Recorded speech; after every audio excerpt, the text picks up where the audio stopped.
All right, let's do this. Peanut, if you're staying in the room, no talking.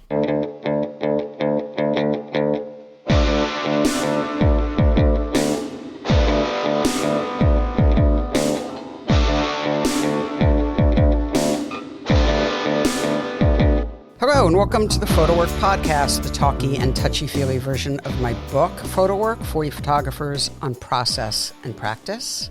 I'm Sasha Wolf, recording from Woodstock, New York, and I'm joined by someone I'm incredibly fond of, Mr. Michael Chovan-Dalton. Hello, Michael. Hi there. You're so much more serious than our first take. Yeah, well...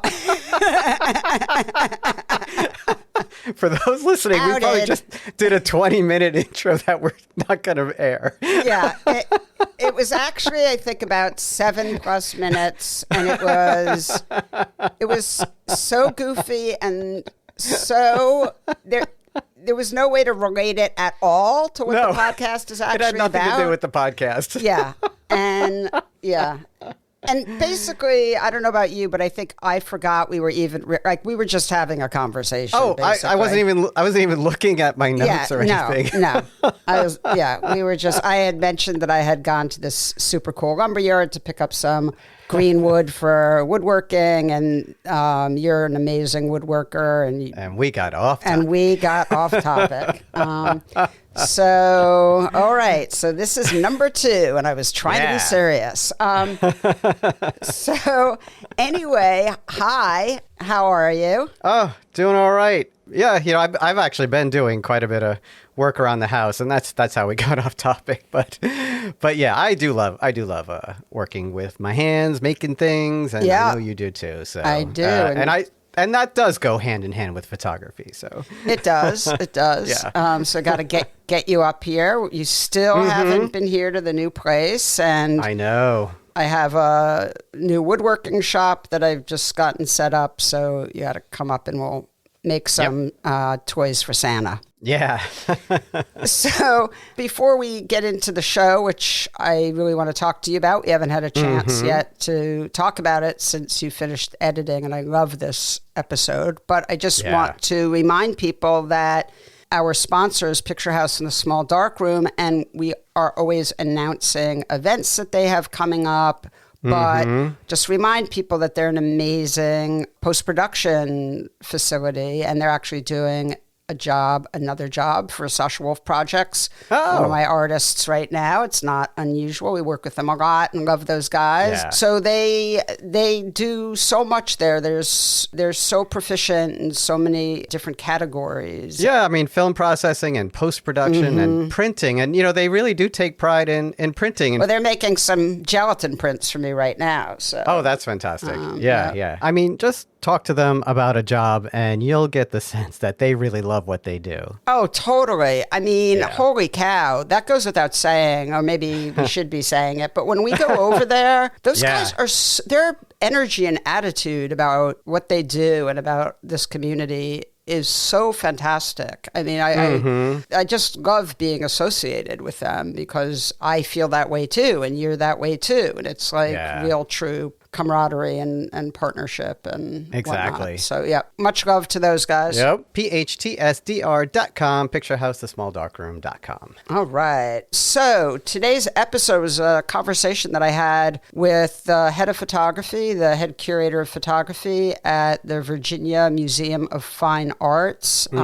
Sarah Kennel. And I thought it was, it's hard to say I learned a lot because obviously as Sasha Wolf Projects, I'm working with curators all the time, but I definitely learned stuff. I learned a lot. Yeah, I figured you probably did. And and I think our audience, this is going to sort of slot into the category more of the conversation I had with Chris McCall a number of weeks ago, sort of behind the scenes. How does it all work? After you've made the pictures and you want to get them into institutions, how does that process work? And I think it's super revealing. It's fantastic. And you knew when you were asking Sarah, that this was going to be information that people would want to know. Yeah. And Sarah just does this brilliant job of explaining it in this uncomplicated, unpretentious, uncynical, just explaining it. And it was really such a joy to listen to, not only about acquisitions, but also about this large show that we're both a fan of, A Long Arc, Photography and the American South since 1845, which, we saw it at the High, and it will be at the Virginia Museum of Fine Art in October of this year.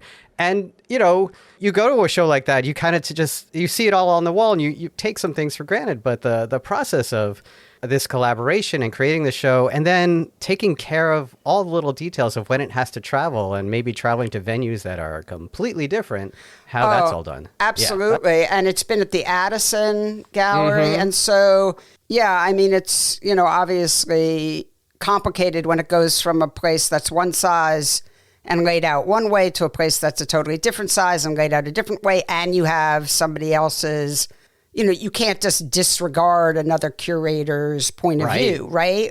So there's true collaboration involved. And it's interesting to hear, how that works and what agreements are in place ahead of time. Anyway, it was a really fascinating part of the conversation. Yeah. And, of course, Sarah's going to share how she became, how she got to the VMFA. And, I just had Shayna Lopez on my show, and it's interesting to hear curators talk about how they become curators, because it's often different circumstances that it wasn't exactly the plan that they had, or they're combining different passions and loves, and being a curator kind of lets them follow those passions. Yeah, for sure. Yeah. Anyway, so great show, and we'll be talking with Todd Heido in a couple weeks about a new book of his, which I'm really looking forward to, and might have a little break in August. And then back again in the fall. Anyway, we're getting ahead of ourselves. Let's get to today's show. Michael, if you don't mind, please take it away. My pleasure. And here's your conversation with Dr. Sarah Kennel.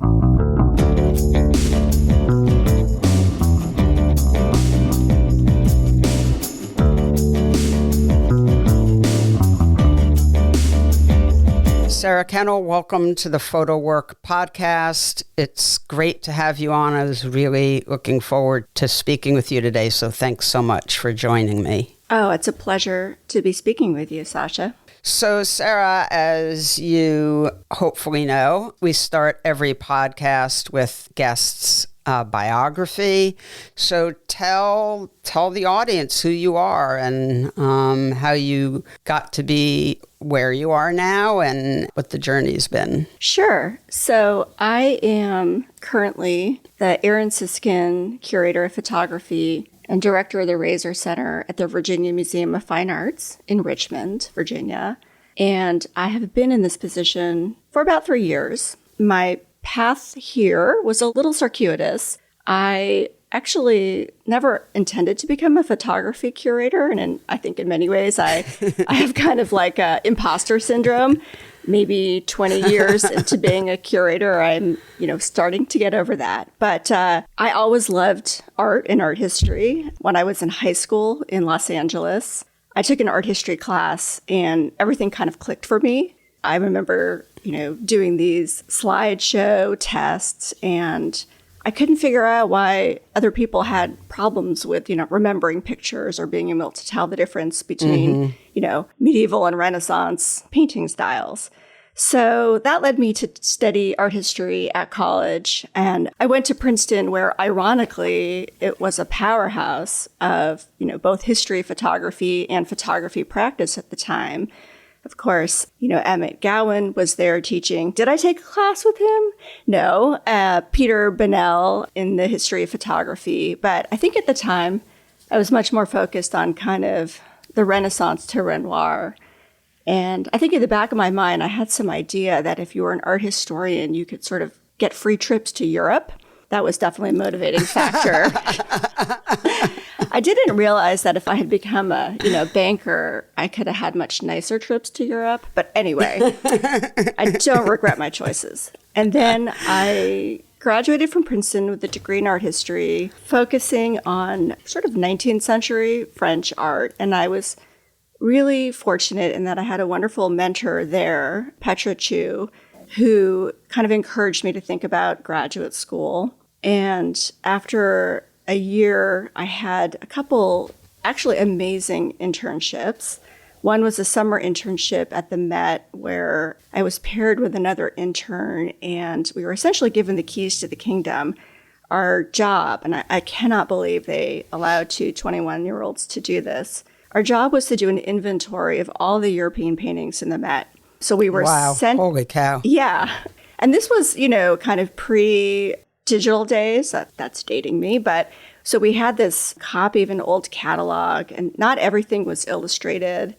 And we were given free roam of all the storerooms. And, we'd climb on these ladders to look at the back of paintings and check the accession number. I think they gave us this job because they really didn't know what to do with us. But, for me, it was kind of the first time I spent a significant amount of time in a museum. And it was a little bit like being a kid in a candy shop. I'm sure. So then I went to grad school at UC Berkeley, intending to study 19th century French art. At the time, my advisor there was T.J. Clark, sort of one of the important social historians of art. And over graduate school, I began to sort of feel like I was drifting away from what drew me to, art in the first place. I definitely doubled down on my theory, and I enjoy the intellectual aspect, but I began to feel further and further from sort of what I wanted to do. I tried to drop out of grad school, and my advisors convinced me to stick it out. I changed my dissertation topic sort of midstream. I don't recommend that in general, but I think actually for me, it kept me going. And I ended up doing a dissertation on dance and the visual arts in early 20th century France. Still didn't get me that close to photography, but I was inching my way there. And I was fortunate that on the basis of that, I landed a kind of pre-doctoral fellowship at the National Gallery of Art. And part of my fellowship was to work on an exhibition or do some curatorial work, write some labels, essentially find a curator who would be willing to put up with me. Uh-huh. Yeah. So that turned into an experience that was really transformative. I worked with a curator named Ruth Fine on a Romare Bearden show, which was an amazing experience. And that's, I think, when I realized I wanted to do museum work. The problem is that I didn't have a job. And then the photography department, always the most busy and understaffed, sort of took me on. I was started as an exhibition research assistant, kind of a glorified intern. And I happened to be at the department just at the moment when everything was growing. The National Gallery got dedicated photography galleries and went from, one show every couple of years to multiple exhibitions a year. So I sort of grew along with that, and I learned on the job, which was amazing because I worked with Sarah Greeno and, later on, of course, my colleagues like Diane Wagner and Andrea Nelson and Philip Brickman. So I was there for about 12 years, and then I decided it was time to kind of spread my wings a little. I spent a couple of years at the Peabody Essex Museum in Salem, Massachusetts, which is a wonderfully quirky place. And then from there, went to the High Museum in Atlanta and kind of unexpectedly, quickly came to Virginia for a variety of reasons. So that's my long trajectory in a rather small nutshell. So for folks who don't know, Sarah Greenow, who you mentioned working with at the National Gallery, is, pretty important person in our world and has done a lot of really important work. And many people probably have books on their shelves that have Sarah's name on them, and they may or may not realize that she was, contributed writing, or it's based on a show, exhibition of hers, etc. So just to put that in context, that you got to work with someone. I think if you gathered all of the people in the world who worked with her at some point, was an intern or a research fellow or something, it would probably be a good 2/3 of the curatorial community in photography. Yeah. But I was really... Yeah, it's sort of amazing. Yeah. So I was fortunate also that, she took a chance on me because I really had no background in the history of photography. Right. I came from a different set of intellectual grounding and approaches. And I think, there's pluses and minuses to having a different background. I brought some of that with me to my early work. I did some exhibitions looking at the relationship between painting and photography in the 19th century, for example. But of course, I also had a lot of deficits, hence the imposter syndrome.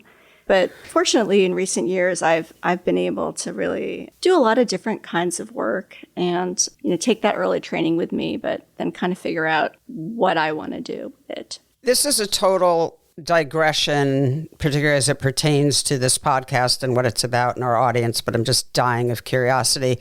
You mentioned that you wound up doing your dissertation on dance. What was the dance and dance visual arts? Yeah, it was essentially dance and the visual arts. So, all right. How did that happen? Well, okay. That is so specific. Here's another digression then. So when I was having my, quarter life crisis in graduate school, I had a dissertation topic that everybody had approved and seemed like a good idea, which was on the French 19th century painter Delacroix and colonialism. Now, this was the late 90s, and this was sort of the moment of high post-colonial studies. And I marched off to France with a, fellowship or two under my belt to support me. And I started doing the research, and I just felt so disconnected from it. And I think, I think I realized too, I am not a subaltern. This is not, it felt forced. And I didn't really want to spend a couple years researching and writing something that didn't feel deeply personal and kind of sparked my curiosity. Yeah. And I actually had a friend who advised me, just, what were the exhibitions you've seen recently that you've loved? What are the things that excite you? And I remember going to see this. Good advice. Yeah. And, you have to put away that overriding thought of what's important, what should I be doing? So I recalled going to this quirky little show at the Fine Arts Museum in San Francisco.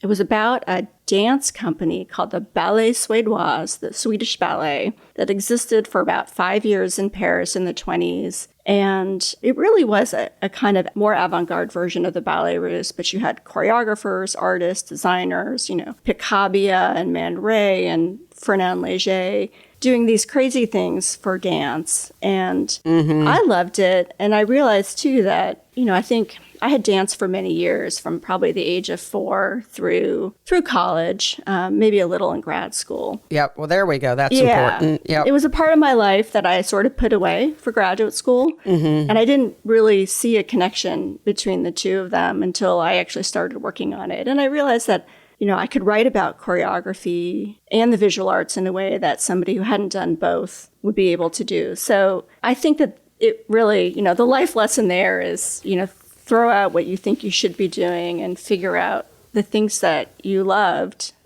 before you worried too much about what everybody else thought. So that was my pathway.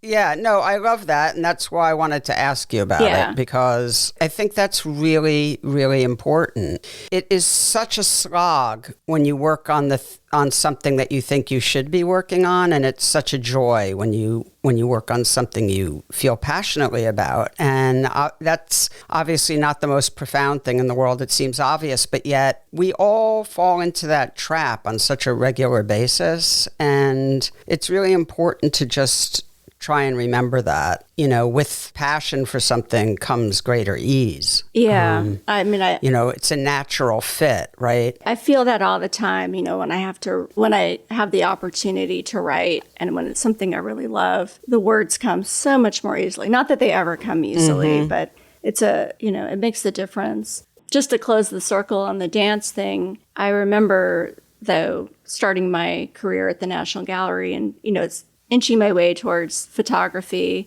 and my mom saying, you should do something on dance. You should propose a show on dance and art. And I said, Mom, the National Gallery is never going to do a show on dance.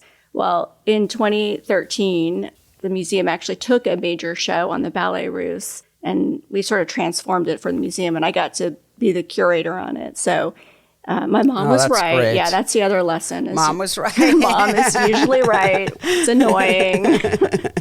But It is annoying. Yeah, but it allowed me but to. It's a truism. It's true, and it allowed me to kind of close that circle, with satisfaction. That's wonderful. And I think that was also at that point I'd really had committed myself fully to being a photography curator. So I was able to sort of celebrate this other path and let it go. So, yeah. So I have a lot of sort of process questions because I think that, I've only had, I think, a couple other curators on the show, and I need to talk to you folks more, both because I enjoy it and primarily because I think it's, really important for the audience. This is definitely an area that needs a little daylight, I think, for artists who, unless they're pretty far along in their career, don't really know how this process works of showing with museums, of museum acquisitions, etc. So I want to sort of get into the nuts and bolts of that. But before we do, I have a habit of saying what questions I'm going to ask and then asking something else first. But can you just tell me, I know I don't want you to feel like I'm asking you to pick your favorite child, but could you just tell us about one or two exhibitions that you've done over the years that have been really joyful experiences for you? Yeah, that is like picking my favorite child, because I think I know. Each one was incredibly important for me at the time. Mm-hmm. So I think the first one was a show I did in 2012 on the French 19th century photographer Charles Marville. And I think I love that one. I mean, the pictures, of course, were gorgeous, but it was the first time and maybe the last time that I really had multiple years to do a kind of archivally based, research project that resulted, in that kind of contribution to the field. And, I also realized that I prefer kind of finding the artists that haven't, or the topics that haven't really been worked on a lot. I like having room to play and grow and not worry too much about, all the other people and their opinions and stakes. So that was maybe the first project I did where I really felt like I kind of came into my own as a curator, and I had a point of view.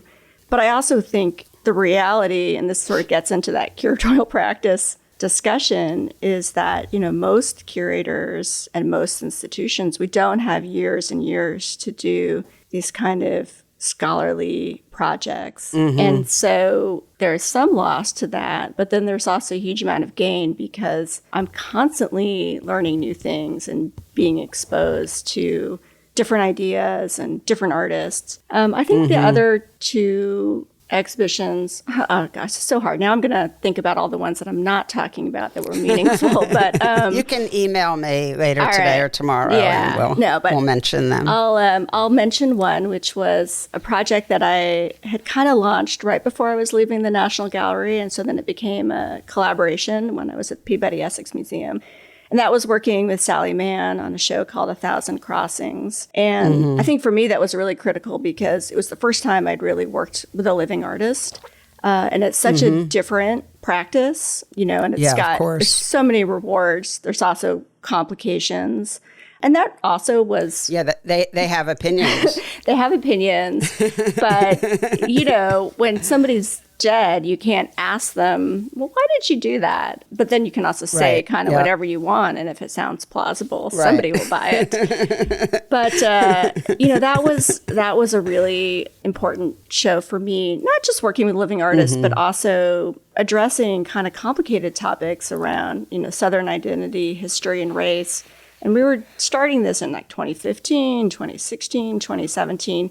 As I think these issues were coming increasingly to the fore in a way that, no museum goer can, ignore. So that was great. And I think too, also it was my kind of induction into Southern history. I mean, now I'm going to talk about the show I'm working on now, which is a long arc photography in the American South since 1845. And that's been a collaboration with Greg Harris at the High. And that right now is my most favorite child. And I think because it's such a capacious show with so many different avenues to explore so many different artists, a wonderful combination of critically important artists throughout the history of photography, emerging artists. So it's been immensely stimulating, and I think it's opened up like 10,000 more ideas for me. Well, I'm glad you mentioned that show, because this sort of gets us to a lot of different, areas to explore. One of them is this collaboration that, you mentioned,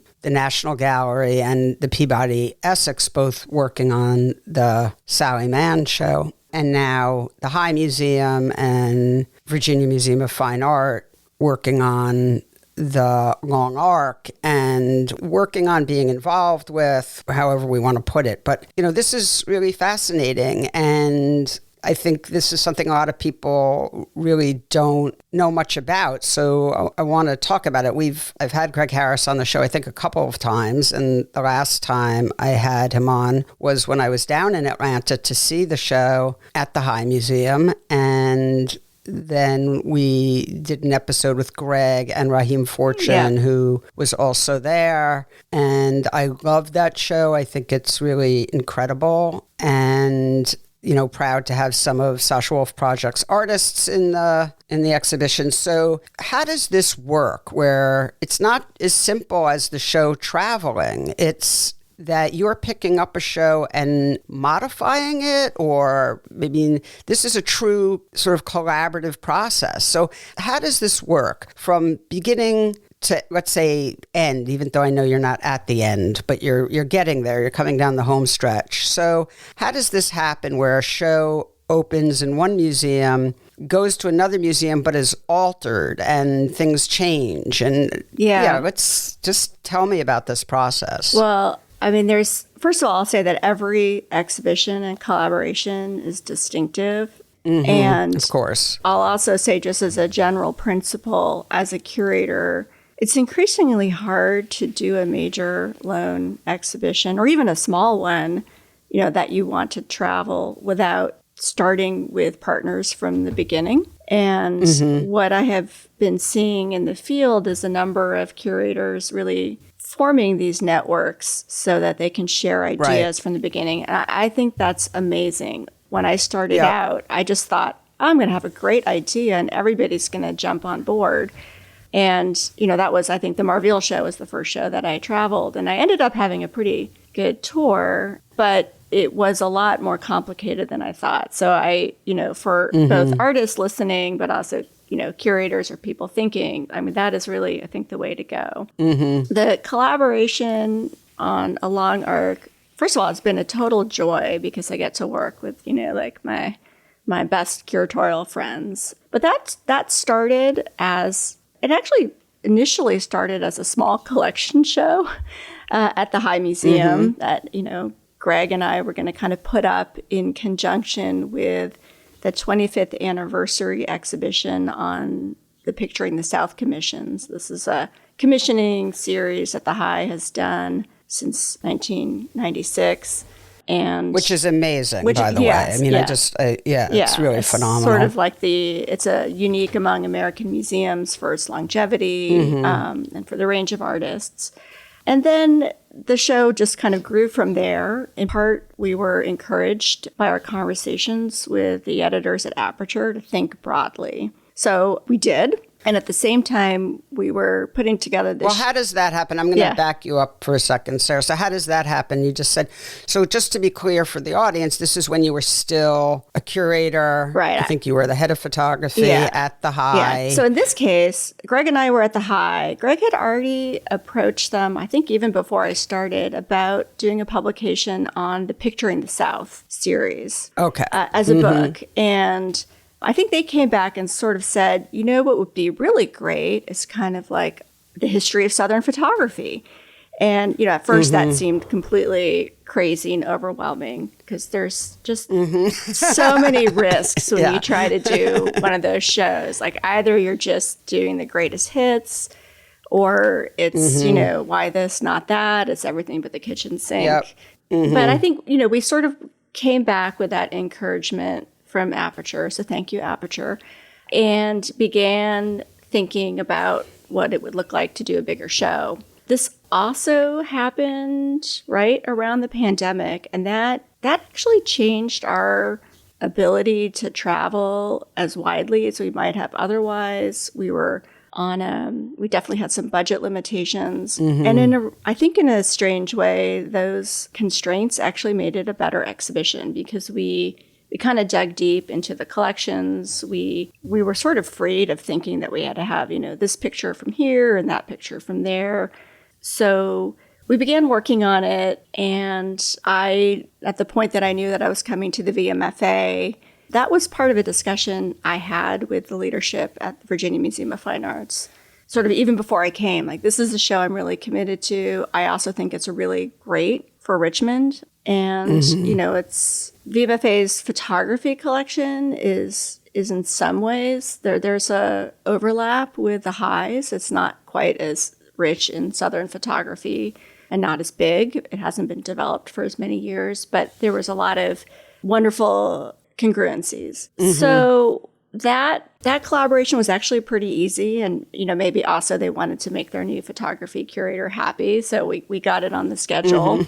I will say, though, that, the other piece of magic that happened was that we didn't have to shop this show around very much. It's currently on view right now at the Addison Gallery in Andover and in Massachusetts. And that occurred because we had a conversation with Gordon Wilkins, who's the associate curator of American art there and a good friend of mine. And he was really interested in the exhibition because the museum has been sort of doing this program for the last couple of years based around the idea of what is American art and kind of what is America. So this show fit perfectly within that. But I think something that many people may not know is that the Addison has a tremendous photography collection as well. So they were great lenders as well as partners.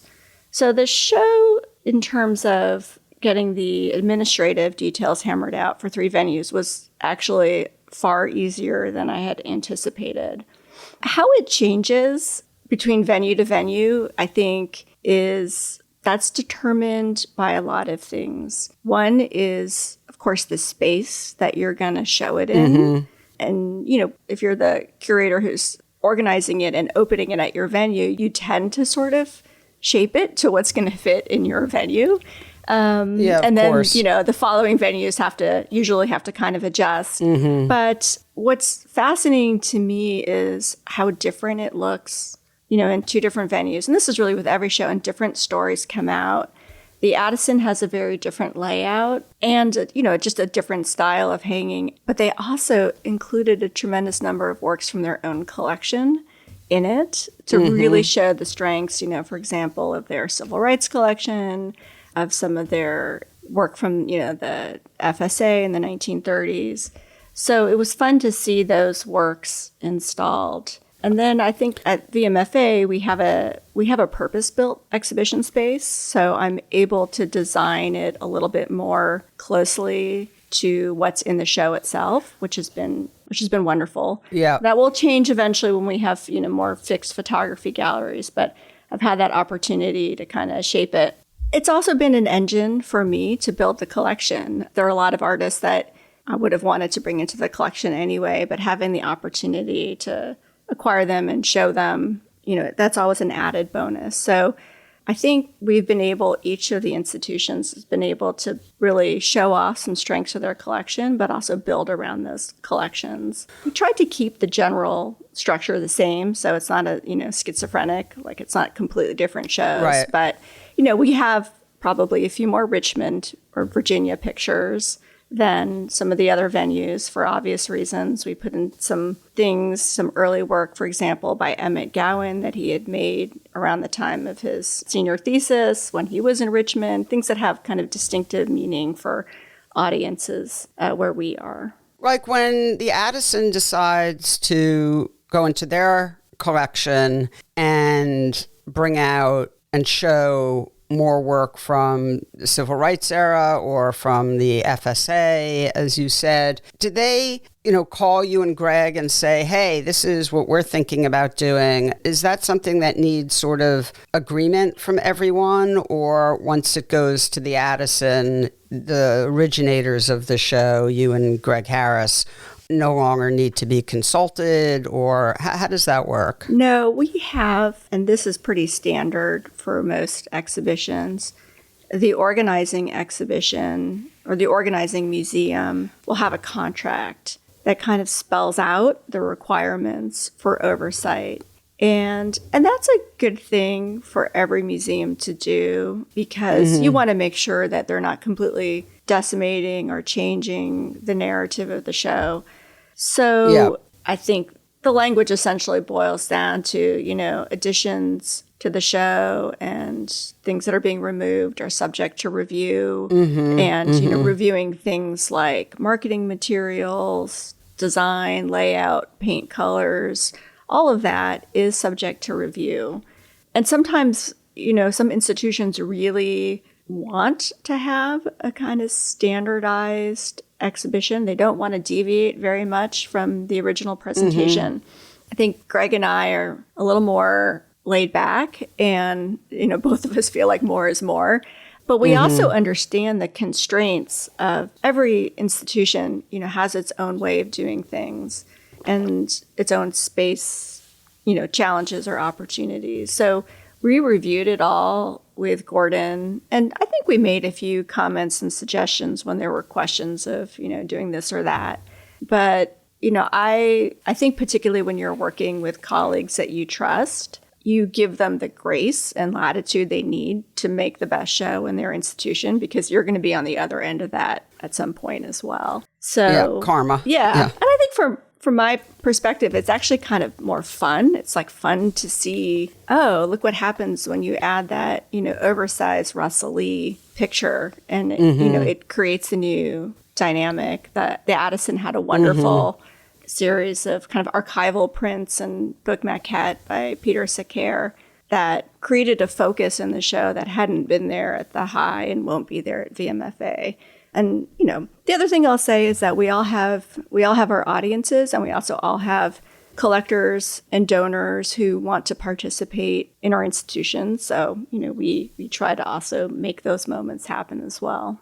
Okay, so that actually takes me or ties in with my next question, which is, how does work? So if you want to add 20 contemporary pieces to a show like this, is that work all acquired, or is some of it acquired and some of it is on loan from the artist or gallery? How does that work? It can work both ways. And I think, again, each show is distinct. If I were going to do a solo show with a, contemporary artist, I would imagine there'd be a lot of work on loan from that artist or, their gallerist. Right. You're not going to can't acquire everything. Pieces, right. And I think my calculation when we acquired some pieces for VMFA was that we were really committed to these artists in the long term. And this was the right opportunity to bring them into the collection, particularly because this is a show with so many artists. It's, it's one or two works by these artists. So we made the decision to acquire those pieces. And that is an ethos at VMFA. When we are mounting an exhibition, we do try to, sometimes they're take shows. We take that show that's been organized by another exhibition. But even then, we try to either bring works into our collection, into that exhibition, or acquire whenever possible. Might be a little harder with a, Van Gogh show than with a photography show. Right. But there are other times where we do borrow from the artist. We can't acquire it at that time, or we don't have the money or support for it. And, the acquisition funds vary tremendously between institutions. Sometimes as a curator, you really have to raise every dime, even, if it's a relatively low price piece, if you don't have a dedicated acquisition budget. So you're kind of constantly weighing, I can acquire this year, but I can't acquire this piece until next year, so I'm going to borrow it. There are, of course, costs to borrowing. So that's also something we factor in. If the cost of framing it and creating it and shipping it and returning it, at a certain point, you think maybe we should just acquire it. So all of those considerations go into our decision making. And then sometimes we borrow things from collectors because we hope that they realize how good it looks on the walls of the museum and they give it to us. So that's also their strategic loan requests in those cases as well. Just to sort of add to this, I'm going through this right now with Sasha Wolf projects where one of my artists has a solo show and there's a lot of work in the show and, we don't know yet what's going to be acquired, and there's nothing we can do about that, so it's not always so clear. It's not always so linear, or at least linear in the way that an artist would want it to be, or an art dealer like me would want it to be. It's, complicated. The budgeting and acquisitions part of being a curator is, as you're saying, very complicated, and that trickles down to the artists. And I know from years of experience that can be really frustrating. I mean, I have artists who, have not just right now, but in general, will have a new book come out that gets a lot of attention, and it's a mystery to them why every museum doesn't want to acquire the work. But there's so much happening on that back end, and it's just not so cut and dried. And it's also my understanding from working with you all that often acquisitions are connected to exhibitions. Not always, of course. I do sell work to museums that are not connected to exhibitions, but the majority of the work I sell to museums is because it's connected to an upcoming exhibition, which also makes it harder to just sell good work randomly. So is that the case mostly with you guys, that when you're acquiring, it is connected to an exhibition? Well, I want to say, I'm going to speak only for VMFA. I've worked at a couple museums and everyone is different, and that, every acquisition process looks different at each museum. What I will say, and I think probably most have in common, is that it takes a lot longer than you can imagine. And you just think, what are these people doing? It's been like 9 months or 2 years since you said you would acquire this. I know you feel this, Sasha, because this is, part of your job. But I do understand it. It actually no longer frustrates me at all. I know it frustrates my artists. Yes. But for me, I get it. I get the process, and I'm very comfortable with it now. And part of that, I want to let you continue, but I just want to say part of that is because I love working with you guys. I really love it. I find the curators that I do business with to be so honorable and really so well-intentioned. And so to have that trust and to really enjoy my interactions with you guys just, takes that stress away, frankly. Well, that's good to hear, because sometimes the process is so obscure, or oblique and complicated that I know it can be frustrating, particularly for artists who really want to get their work out there. All of the acquisitions we make are subject to board approval. Our board meetings happen 4 times a year. We do, at the VMFA, we do have what's called discretionary purchases, which enables our deputy director and chief curator and our director to make the decision to acquire work without the full board approval, particularly if it's under a certain dollar amount, and then present it to the board for approval later. But that's just one layer of sort of the complication. All of us have long lists of acquisitions, and we're trying to balance what we do this year, what we do next year.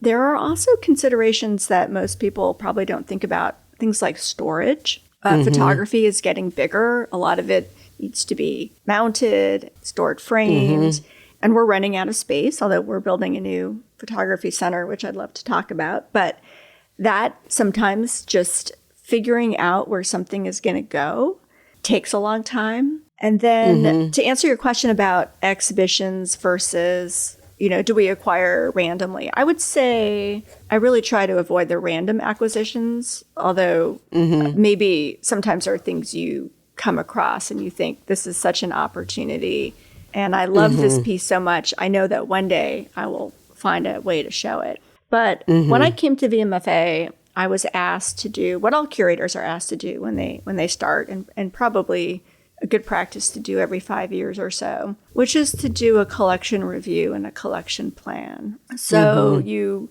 look over what there is in the collection, you summarize, its strengths, its weaknesses, and then you map out a priority list, a kind of pathway for growth. And these are the areas, for example, that I think we should build on. And so that is sort of a roadmap that also helps me when I'm faced with just so many wonderful acquisition opportunities and limited resources. I kind of do a gut check and I go back to that roadmap and I think, does this really help us fulfill our goals, whether it's for the photography department or for the museum as a whole? And so that does sometimes guide what we do.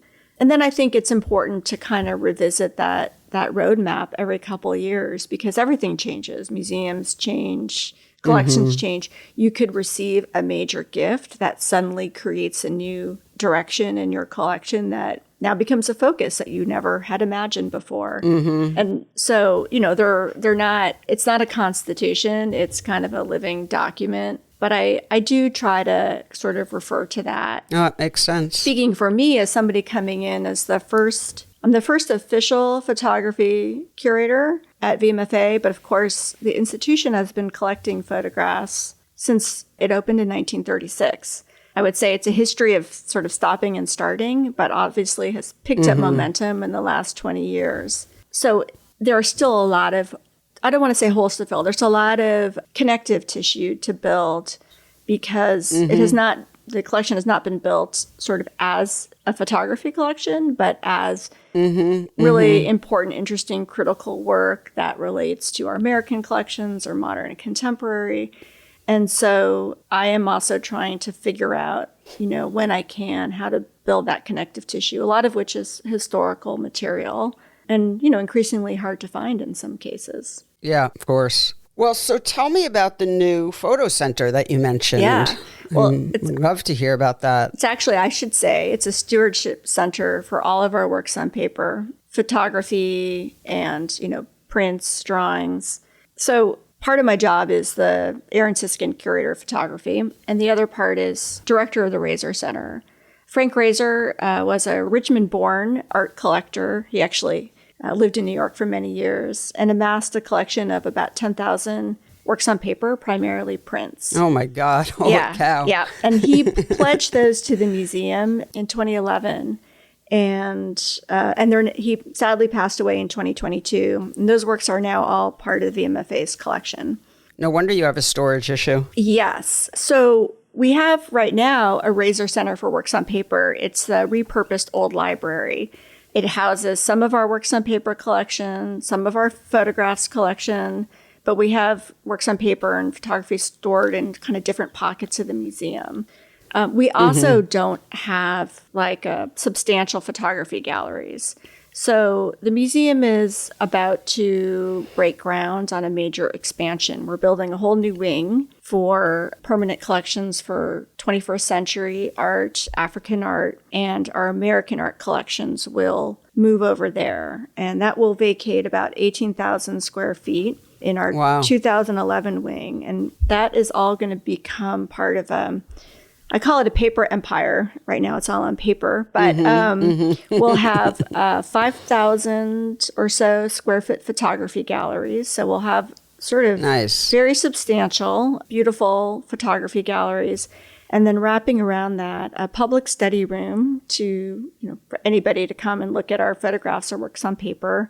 Our paper and photo conservation labs will move down there along with an expanded matting and framing area.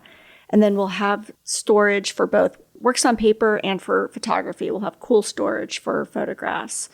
And we'll increase our capacity by several 100%. We're still trying to figure out exactly how much. And it's hard to plan for the future because media changes. But we'll definitely be able to accommodate growth for at least 20 years. And I'm particularly excited about that because our photography collections have grown tremendously in the last couple years alone. I think there were about 4,000 photographs in the collection until 2019. They doubled to 8,000 when we received the major gift, the holdings of the Aaron Siskind Foundation. And then between 2019 and now 2024, we've acquired another maybe 2,500 photographs.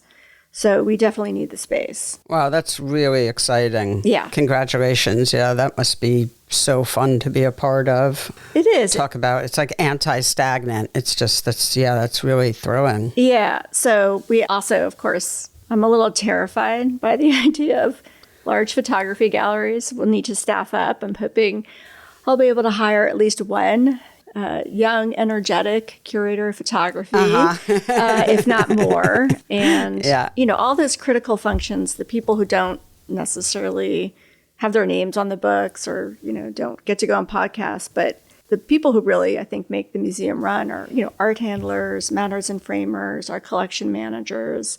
That staff is so critical to the infrastructure of, not just what I do, but museums in general. So I'm hoping we'll be able to build in that area as well. Well, I mean, I know that because whenever I am working on a sale to a museum, I start out with corresponding with the curator that I'm working with. And then once the sale goes through, there's usually about 5 or 6 people added to the email chain. And I know it's all the folks who are, part of the process, and everyone, has their role, and everyone is ultimately wonderful to work with as we go down that chain to actually make it all happen. So, I think appreciate everyone. That's one of the things I didn't realize, and I think many people don't realize about curatorial work. I would like to say it's all, hanging out with artists and swilling champagne at receptions and then, showing up to put pictures on the wall. But I'd say 80% of my job is administrative, and, just the acquisition process alone, we've been sort of mapping it out to try to figure out how we can make it more efficient. But it touches everybody in the museum. We have registration, we have conservation, we have art handling, we have our own photographers who, digitize the work. We have our collection manager. We have the people who organize the board meetings, and, we have our TMS, which is our collections database manager, making sure that we're putting things in correctly. So that's also why it takes so long to acquire a work of art. It's not like you pick it up and then you just put it on the wall at your home. Yep. So nope. But as I said earlier, it's a process, or for me, I love the experience of working with curators and institutions, so consider myself very lucky. Well, Sarah, thank you so much. I feel like, oh my God, just to be able to talk about these things and explain how it all works is really wonderful and so important for the people who listen to this podcast. So I thank you so much for being with me today, and just being so generous with your time and with your insight and everything. So thank you. Oh, you're welcome. It's been so much fun. I'm always happy to lift the veil a little bit on what we do at museums. And we really appreciate that. And I feel so honored to be on your podcast amidst so many amazing artists. So thank you for inviting me to participate. You're an amazing curator who I have just so much respect for. So, and as does everyone I know who works with you and interacts with you, and you are a beloved person in our community. So anyway, thank you again so much, and be well, and talk again soon. Thanks, Sasha. Take care. Okay, you too. Bye-bye. Bye. PhotoWork with Sasha Wolf is a production of the PhotoWork Foundation. Executive producer is Sasha Wolf, and the associate producer is Taylor Selsback. The show is also produced and edited by me, Michael Chauvin-Dalton of Real Photo Show. Music is by J. Walter Hawks. If you like the show and wish to find out more about the Foundation, please visit photowork.foundation and be sure to subscribe and review with all the stars on your listening platform.